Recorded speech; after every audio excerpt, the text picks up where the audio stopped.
জলদি কাটবে।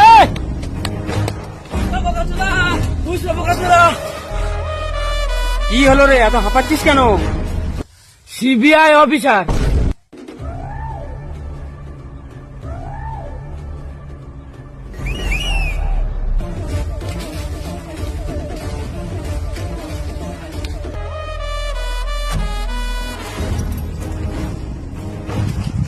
কিরে পুষ্পা বোকাচোদা, কিরে পুষ্পা, তুই না এই লাল চন্দনে না এই ব্যবসা করছিস?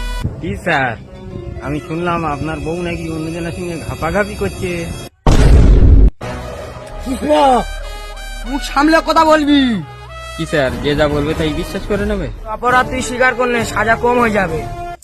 পুষ্পা, পুষ্পারাজ, পুষ্পা কাবি ঝুঁকেগা নেই স্যার।